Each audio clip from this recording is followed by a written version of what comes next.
Hi guys, nandito si Kemba at may mga katanungan siya tungkol sa pagsusulat. Let's go! Ano ba? Di ba vlog ba to? Ito si Roland na simulan ko na yung execution. May tanong po ako. Ikaw po ba si anak ni Rizal po? Wait lang pa.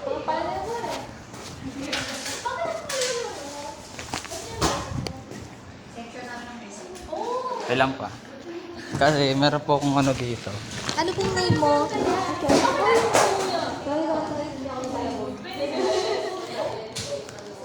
Name ko po.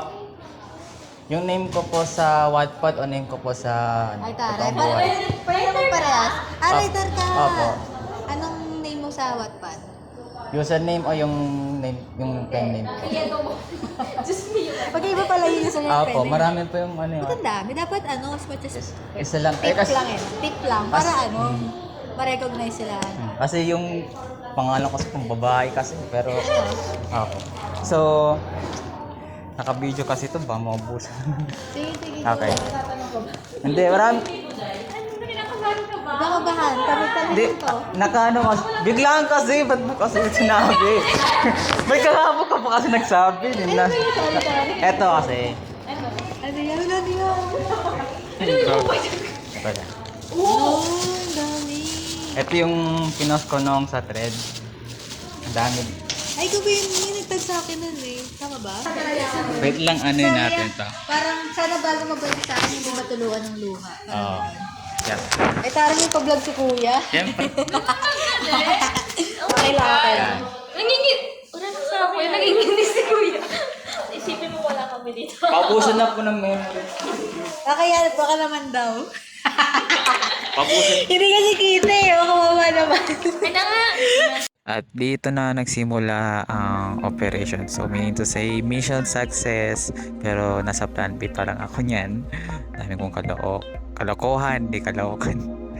Yun. So yun. Pinakadala ko. Ewan ko ba? Ano ka lang? Ano first name mo? Pangalan mo ah. Kung ano ka talaga. Ito tama pa. Bakit? Mama.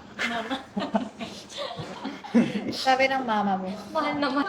Yan. Congrats, Kemba. Baka may ano ba, may katanungan ka ba? Writing?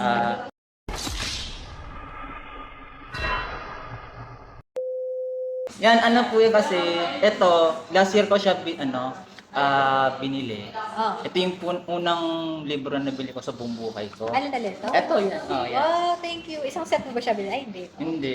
So ayun, while playing this video on mute, let me explain about our conversation. Baka di nyo magets. Pero yun, kwento ko sa kanya na yung book 1 ng Nemosin's Tale, ang una kong Wattpad book na nabili ko or na purchase ko sa bubuhay ko. And sunod-sunod na siya. Book 2 ng Nemosin's, then Peculars, tagang Wake Up Dreamers. Ayun, sunod-sunod na siya. And also, yun, dami kong request. Saka, paano singer lang. Pero dapat naman. Dito, ano request mo dito? Kahit ano, basta ano. Hindi mo Punta kasi ng jowa mo. Wala na akong joke. Kemba. Mabukas ka ng pinggan. Inutusan siya. Umuwi ka na. Hanap ka na. Sa mga event pa, pumunta ka, first time mo itong pumunta.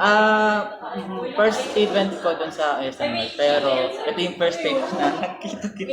Ay, talaga. Opo. Kailan mo ito binili ba? Kailan ka Ito, nag-start? 2022. Ito, Ay, anong cost? 2022 din pa December. Tapos ito, isang set nung hindi, September. Ito, January. Ito, last year, ano pa, nung nakaraan. Nagsusulat ka, baka may mga katanungan ka. Actually, Kemba, di ba, hindi ko sure kung nakapalo ka ba sa page ko. Diba, nakapalo naman. Hindi mo lang, ano? Sabi ko kasi, mag-workshop ako. Ngayon, tinanong ko na dito kung pwede. Baka most likely, baka dito ka mag-work.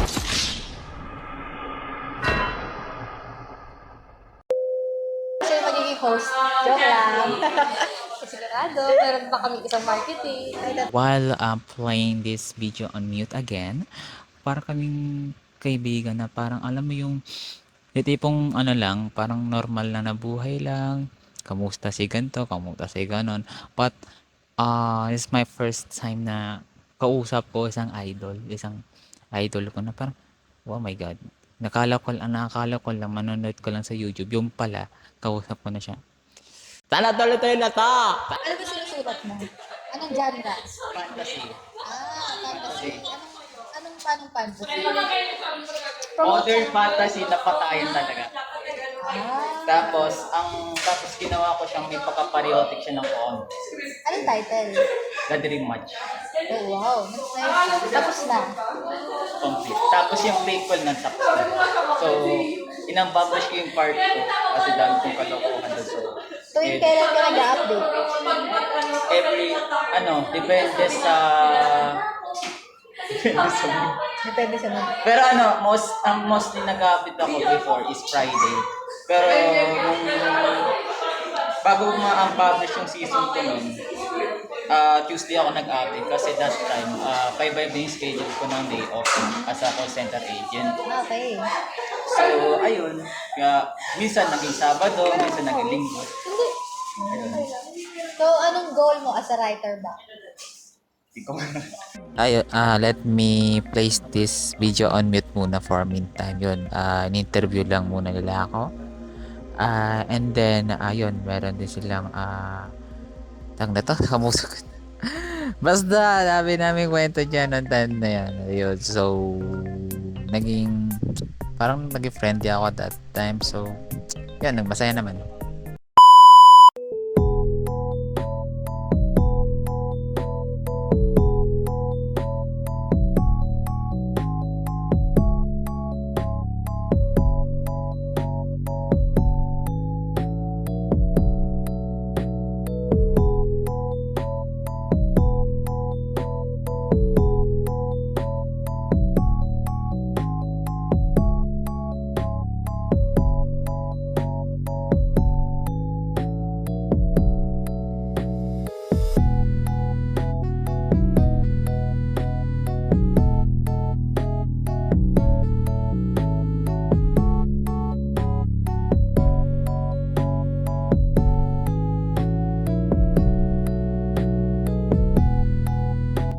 So, bago muna nasimulan yung plan B ko, so, ayun.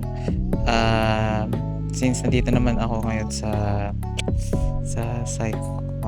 Book Cafe, so, i-introduce ko muna yung mga foods na nandito. So, hindi lang, masarap yung mga milk tea dito sa totoo lang since na order muna ako ng Okinawa bago ako pumuna ng execution. And then yan, hindi lang milk tea ang meron dito, pati din yung mga rice meals, yung corn dogs as well. Kumain si Ate Demi yan, mukhang masarap. And egg drops. Yung egg drops lang gusto kong balikan for that. Yan, yung mga hilig sa kanin, yan, rice meals. Pwede siya pang merienda, almusal, tanghalian. So ayun guys, open po sila ng 9 AM to 10 PM. Pag maswerte ka kung umaga ka dito pero di ka papasukin ka 8 AM 7 or paglagpas ng 10 10:01 10:02 bahala sa buhay mo. Okay. Go. bobo ako Tanong mo na. Wait lang yung busak ka na Writing advice.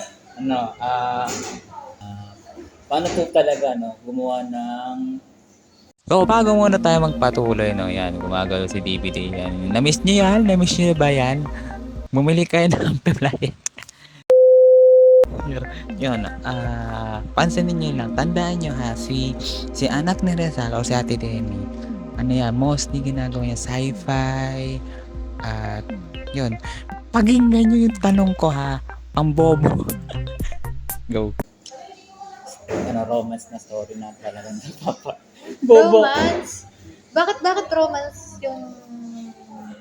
Gusto mo bang sulat ng romance? Apo, pero ang problema, napapaisip ako kung nakakakilig yung story, yung gagawin kong story o hindi. Lalo na sa mga scene na Actually, sad to say, hindi ko main genre ang romance. fantasy.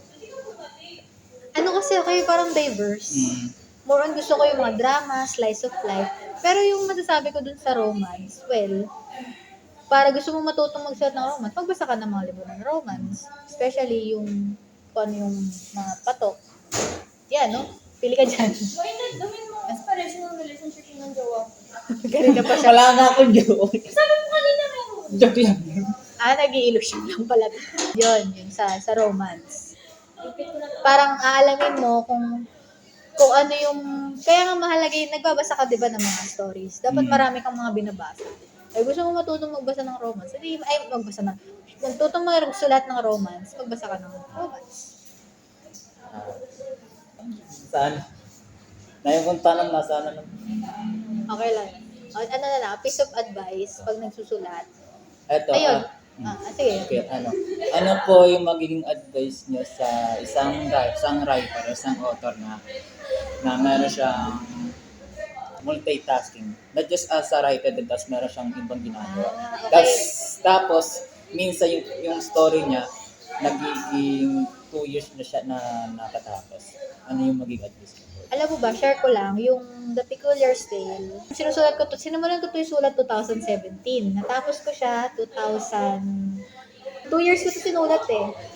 Ay, sorry. 2013 ko pala to sinulat. Natapos ko siya 2017. So, almost 4 years. 4 ba? Basta, ang pagkakatanda ko, 2.5. Nandito yun sa kay acknowledgement ko. Kasi bakit ganun siya katagal? I know, it took me 2 years, 5 months, and 14 days. Kasi, yung time na yun, nag-aaral ako. Tapos, yung time na yun, parang sa isang buwan, isang beses lang nag-aaral. Tapos kasi nga busy ka sa school. Pero, tuloy-tuloy lang. Yung sinasabi nila, ang key is time management. Pero madali lang sabihin, mahirap gawin. Next ko yung tanong, siguro ngayon nag-work ka, diba? Ako rin nag-work naman na ako ngayon. Pero, pag wala ka kasing disiplina sa sarili, kailangan mo ng discipline. Hindi palaging excuse yung busy ako sa work, ganyan. Kailangan mag-make time ka ng bawa. Kahit sa isang beses sa isang linggo, Friday ko walang pasok, sa Friday ka magsusulat. Madami lang kasing kalaban ngayon, which is distraction, social media. Malamig dyan, no? Ayun nga. Ito nilalamig. Nilalamig. Alam ba siya nanginginig? Kailangan ko ng jacket. Ang lamig kasi dito eh. Ano na? Ten, ten, ten, ten, ten, ten. O yan, binigyan ka na gamit eh. Tinanggap talaga niya ito sa Tinanggap naman niya. Last question. Last question. At the last question po. Ano po magiging advice niyo sa aspiring writers? Kagaya ko. Nood ka na lang ng vlog, joke lang. Hindi, ito yung lagi ko sinasabi. Padayon lang, di ba? Pag sabihin ng padayon, onward. Parang, ako parang, advice ko rin sa sarili ko to na, huwag kang titigil. Kasi ako matagal ako tumigil eh. Kaya ngayon, nahihirapan ako na magtuloy-tuloy. Go on trying to go back dun sa consistent. Yun lang din yung na-realize ko, yung key sa success ng isang writer. Nakasalalay kung gano'n siya consistent and kadisiplina sa ginagawa. Whether yung consistent, bawa yun. Kaya kita tinatanong kanina ano yung goal mo, ano yung nag-vision mo sa'yo as a author. Kasi kung pangarap mo na maging published writer katulad ng mga naka-display dyan, kailangan mo makatapos ng isang libro. Hindi ka magiging published kung wala kang natatapos sa libro. Kaya na, kailangan consistent.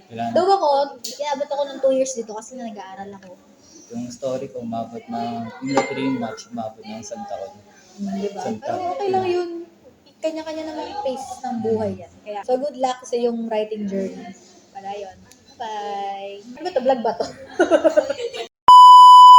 Yun, bago muna tayo mag-start, magpapasalamat ako sa Psycho Blue Club and also sa Psycho as well. At kaya at Ate Mayra pala na nag-provide ng cellphone niya for the video dahil naubusan yung storage ng phone ko.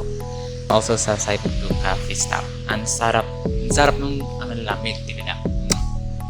So sa lahat na naging idol ko, mapa-author man yan, mapa-basketball player man yan, YouTuber man yan, o kahit na sino naging idol ko, si Ate Demi ang kauna-una ang idol ko na na-meet up ko sa buong buhay ko. Sa first opportunity na na-meet ko ang isang babaeng na dahilan kung bakit ako nagstay sa Wattpad at kung bakit ako natutong magsulat. Yun. Yung dati ko lang pinapanood sa YouTube, nakakausap ko na ngayon. At I hope sana patuloy na to. Baka magkaibigan ko pa nga siya. Well, let me see. Ate Demi, thank you for advice that you gave to me and anything. And I hope makakapagpulaan pa tayo. At one day, kung maging published author natin, makatabi tayong dalawa, mambubuisit tayo sa mga reader natin. And one day, Ano ba to? Vlog ba to?